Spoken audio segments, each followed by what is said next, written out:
A paz de Cristo, muito bom dia. Que bom que nós podemos estar juntos aqui mais esse dia. Glória a Deus que nos deu mais esse dia de presente, não é verdade? Vamos continuar os nossos estudos?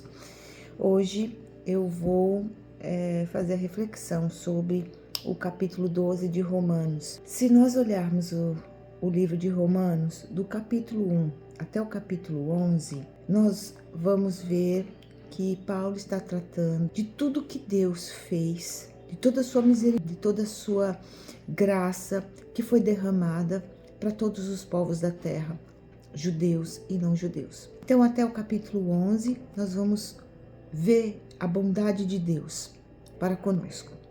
Quando nós chegamos aqui no capítulo 12, nós vamos encontrar o que eu posso dizer assim, o que Deus espera que nós, esses galhos que foram enxertados na oliveira verdadeira, nós que éramos oliveiras selvagens, principalmente nós, também o povo judeu, né? Então, nós, vamos falar sobre nós aqui, que fomos enxertados nessa oliveira verdadeira. Como nós devemos mostrar que realmente estamos vivendo dentro da graça e da misericórdia de Deus.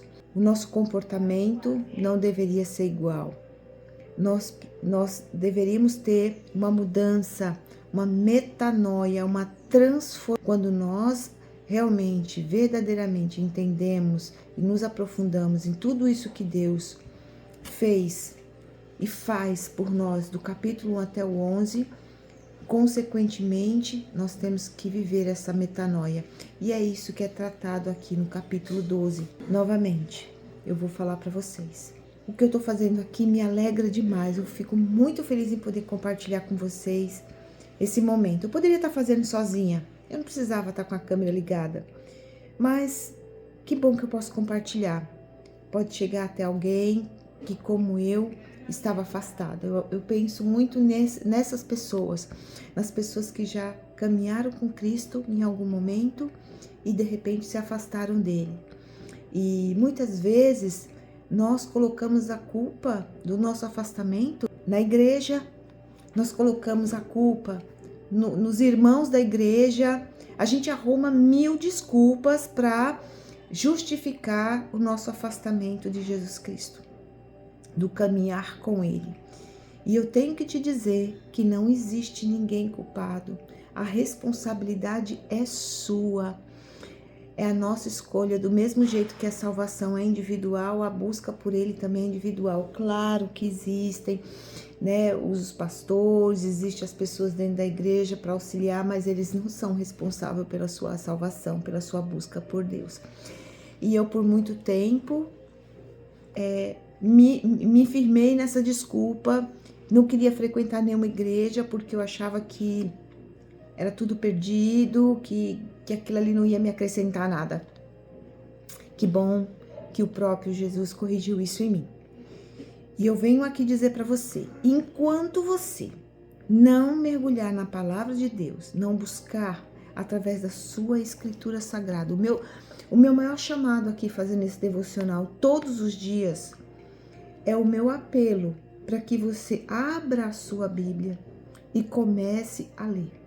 Esse é meu maior apelo, porque quando você começa a se alimentar da palavra de Deus, é Deus falando com você.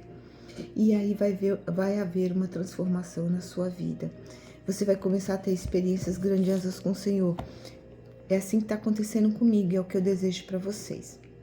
Então eu não vou parar de fazer esse trabalho, com fé em Jesus Cristo não. E eu também tô colocando agora no YouTube, tá bom?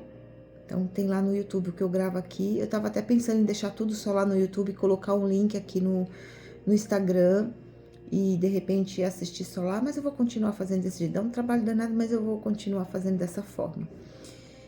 E é isso, tá certo?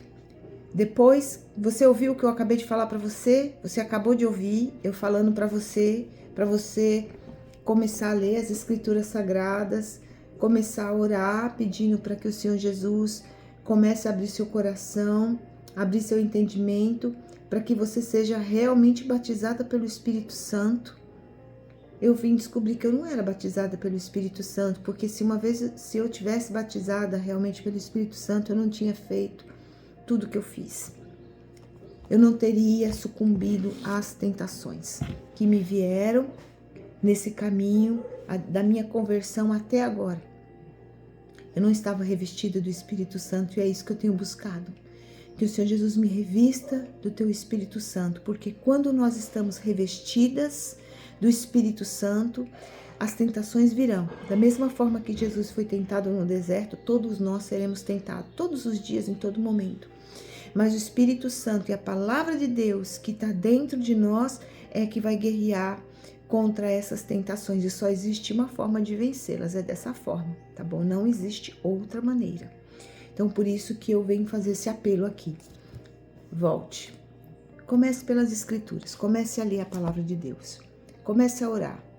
Depois você faz um pequeno jejum. E quem sabe Deus não te revela para você voltar para alguma igreja, para você começar a congregar, porque você precisa de força.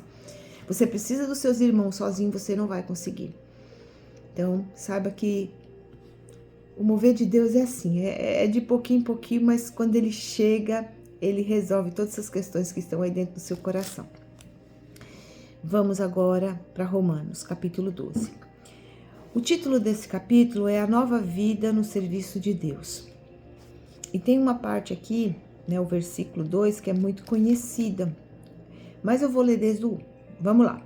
Portanto, meus irmãos, por causa da grande misericórdia divina, peço que vocês se ofereçam completamente como um sacrifício vivo, dedicado ao serviço agradável a Ele. Esta é a verdade da adoração que vocês devem oferecer a Deus. Então, Deus nos ofereceu um sacrifício, que foi Jesus Cristo, seu único Filho, ao qual foi derramado sobre ele todos os nossos pecados. Ele morreu na cruz, ressuscitou ao terceiro dia e nos justificou, é nosso advogado. Em cima deles está todos os nossos pecados e por causa dele nós tivemos a graça e a misericórdia de ganhar a salvação, a vida eterna. E Deus pede para nós: será que vocês podem fazer um sacrifício também? É onde está o grande sacrifício de nós cristãos, que as pessoas do mundo olham e não entendem muitas vezes essa metanoia que acontece na vida da gente, essa transformação que acontece na nossa vida, que é infinitamente pequena perante o que Jesus Cristo fez por nós. O sacrifício de Jesus foi muito maior. Vamos ver o que é que Deus nos fala sobre esse sacrifício que Ele nos convida a fazer. Ele nos convida, Ele não exige isso de nós, é uma escolha sua fazer ou não, tá bom? Não viva como vivem as pessoas desse mundo, mas deixe que Deus os transforme por meio de uma completa mudança da mente de vocês. Assim vocês conhecerão a vontade de Deus, isto é, aquilo que é bom, perfeito e agradável a Ele. Não viva como as pessoas deste mundo. O que é viver como as pessoas desse mundo? Olha para o mundo. Veja como estão distorcendo os valores do mundo. Veja hoje o que é tido como normal, como moral. Comece a ver o que o mundo entende como certo e coloque lado a lado com o que Deus diz que é certo. E aí você vai ver se você está andando de acordo com o mundo ou se você está andando de acordo com a palavra de Deus. Você vai se surpreender quando você vê que o nosso mundo hoje caminha, trabalha, é uma força muito forte do outro lado para poder abafar a verdade sobre Deus, os valores de Deus. Estão tentando matar os valores de Deus. Vocês conseguem ver isso em muitos movimentos que nós temos hoje no mundo. Movimentos como, vou colocar aqui que seja polêmico, não importa, a favor do aborto, a favor dos gêneros e tantas outras coisas, que tudo é normal. Vocês viram um show como aquele da Madonna que teve aqui, cheio de sensualidade, cheio de ocultismo, crianças ali presentes, querem destruir a família, essa instituição que foi instituída por Deus. Então isso é só um pouquinho do que o mundo está oferecendo e que Deus pede para que a gente não tenha essa mesma mentalidade, mas que a gente permita que Ele transforme a nossa mente com a verdade e a verdade da Escritura Sagrada. Você ter uma metanoia nesse mundo de hoje, você pensar diferente, você continuar firme dentro da vontade de Deus é difícil. Mas eu digo para vocês, nem começou a ficar difícil. Ainda podemos estar aqui falando sobre a palavra de Deus, podemos confessar os 4 cantos que Jesus é nosso Rei, que Ele é nosso Messias, que Ele é nosso Salvador. Ainda podemos fazer isso, pelo menos aqui no Brasil nós podemos. Em outros lugares nem isso mais. Então nós temos liberdade. Nós ainda estamos vivendo num mundo, num país onde nós temos liberdade para fazer isso. Muito em breve talvez não tenhamos mais, tá bom? Vamos continuar. Versículo 3. Por causa da bondade de Deus para comigo, me chamando para ser apóstolo, eu digo a todos vocês que não se achem melhor do que realmente são. Pelo contrário, pense com humildade a respeito de vocês mesmos e cada um julgue a si mesmo conforme a fé que Deus lhe deu.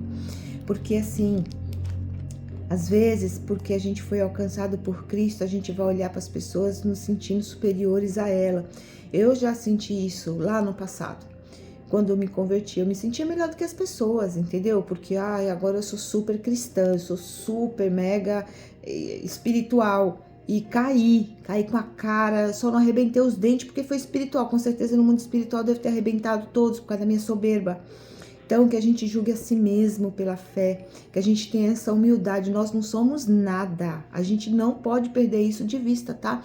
Por mais que Deus nos ame demais, aquele mostra o tamanho do seu amor, mas nós não podemos esquecer que somos miseráveis, pecadores. Não somos dignos do sacrifício de Cristo.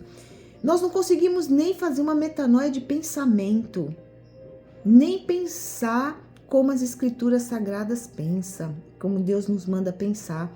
Nós ainda vivemos no mundo e muitas vezes pensando como o mundo em muitas coisas. Se a gente for fazer uma análise pessoal, a gente vai ver que a gente corre atrás de quê? A gente corre atrás de cirurgia plástica, a gente corre atrás de coisas supérfluas do mundo que não acrescentem nada. Em vez de estar procurando a palavra de Deus, a gente está procurando coisas que são modismo do mundo. Desculpa falar isso, mas é a grande verdade. A gente fica procurando coisas fúteis, correndo atrás de coisas fúteis, que não nos acrescenta, que não aumenta a nossa espiritualidade. Só faz a gente se parecer cada vez mais com o mundo. Eu só tô dando um exemplo, tá bom? Então somos miseráveis sim, a gente não consegue fazer essa metanoia que Deus pede para nós, tá bom? Porque assim como um só corpo, temos muitas partes e todas elas têm uma função diferente, assim também somos nós. Embora sejamos muitos, somos um só corpo que estamos unidos a Cristo. Aqui Paulo fala o seguinte, quando a gente olha para o movimento cristão, né, para o universo cristão, nós vamos ver várias pessoas em várias frentes. Então, muitas vezes, existe dentro de algum cristão uma inveja, né? Vamos dizer assim, uma invejinha, tipo, mas fulano tem uma bênção, fulano fala, mas tem aquele outro que faz não sei o quê. E Paulo está dizendo aqui para nós que cada um de nós compomos o corpo de Cristo e cada um de nós é importante para esse corpo, desde o maior até o menor. Quando a gente pensa no corpo humano, até a pontinha da nossa unha, até a nossa unha é importante. Se a gente não tiver a unha do dedo, se a gente não tivesse essa unha, não sei se vocês já pararam para pensar nisso, perceber isso, o seu dedo não tem sustentação, fica uma coisa mole, esse ossinho fica solto. Então isso aqui, essa hastezinha, faz com que o nosso dedo fique rígido para pegar as coisas, fica uma coisa mole. Então tudo tem a sua importância.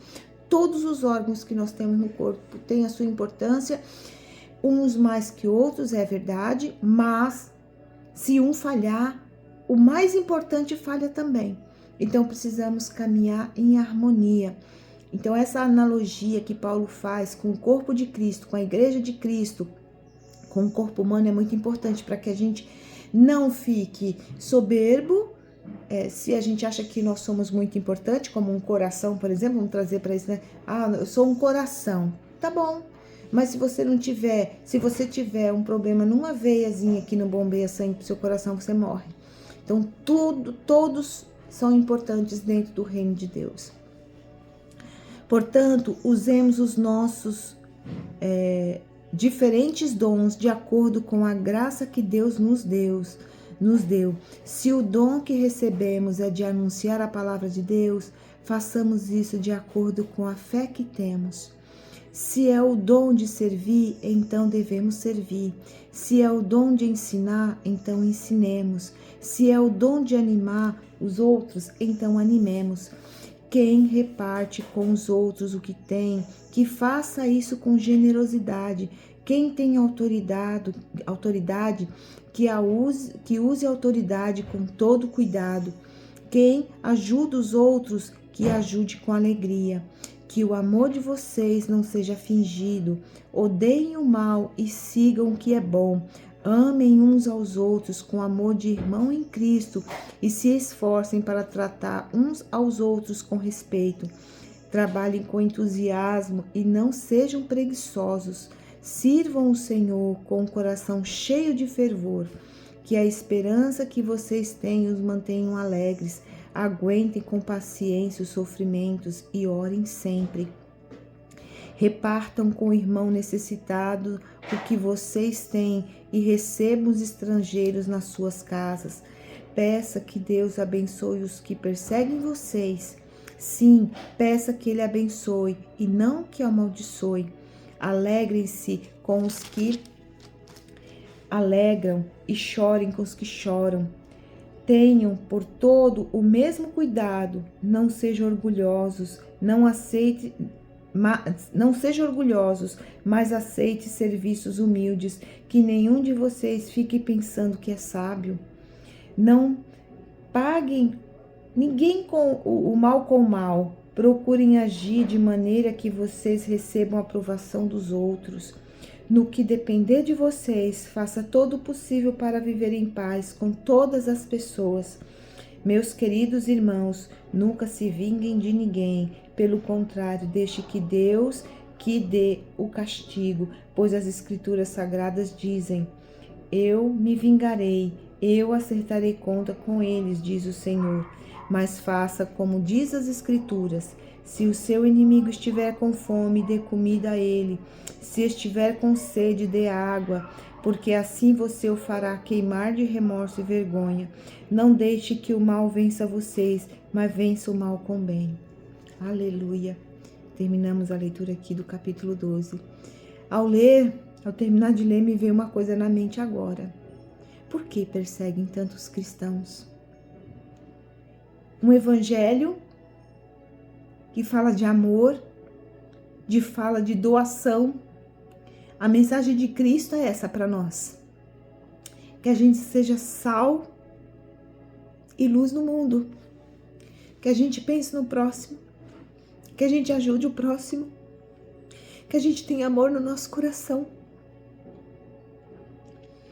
E por que o cristão é perseguido? Desculpa, emocionar, me veio esse sentimento agora. Porque a gente se ensorbebece, acho que é essa palavra, nem sei falar. A gente se sente melhor que os outros e aí a gente sai vomitando e querendo convencer todas as pessoas. E Deus não quer isso de nós. A gente precisa ser manso. E eu sei que é difícil, porque tem hora que dá vontade de sair gritando mesmo, tantas coisas que a gente vê. Mas eu fico me perguntando, uma pessoa que veio ao mundo trazer arrependimento, trazer amor, um sacrifício de salvação, e as pessoas não aceitam ele. Não aceitam Jesus, não aceitam sua mensagem. Olha a dificuldade que nós temos de levar a palavra de Deus para as pessoas. Se ele tivesse vindo trazer o mal, né? Se ele tivesse vindo trazer coisas ruins, como a gente vê no mundo, palavras ruins, atitudes ruins, mas não, ele só veio trazer o amor. É isso.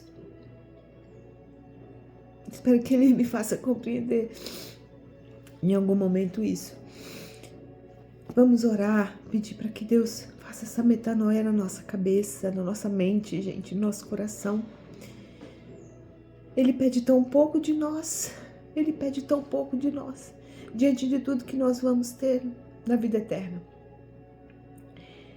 Então, que a gente possa realmente se curvar diante de Jesus, sabe, colocar nossos joelhos no chão, orar e pedir para que Ele nos ajude nessa metanoia, nessa mudança, para que Ele possa nos usar realmente como serva nesse mundo que está tão carente e vai precisar cada vez mais. Então se levante. Se você já caminhou com Cristo, se levante novamente, bate a poeira aí, ó, sacode a poeira. O que ficou para trás, o que importa é daqui para frente. E Jesus busca seus guerreiros, seus servos. A gente precisa guerrear. E nós precisamos de todos. E uma coisa é certa, Ele não vai deixar ninguém para trás. Então, se você já teve aí o seu batismo, se você já aceitou Jesus como seu Salvador, está afastado, saiba que Ele vai te trazer de volta. Ou você vem pelo amor, você vem pela dor. Venha pelo amor, tá bom? Que Deus abençoe o seu dia, que seja um dia maravilhoso. Leia o capítulo novamente e reflita sobre ele. Que Deus possa te abençoar nesse dia, tá bom? Um beijo, até amanhã, se assim Ele permitir.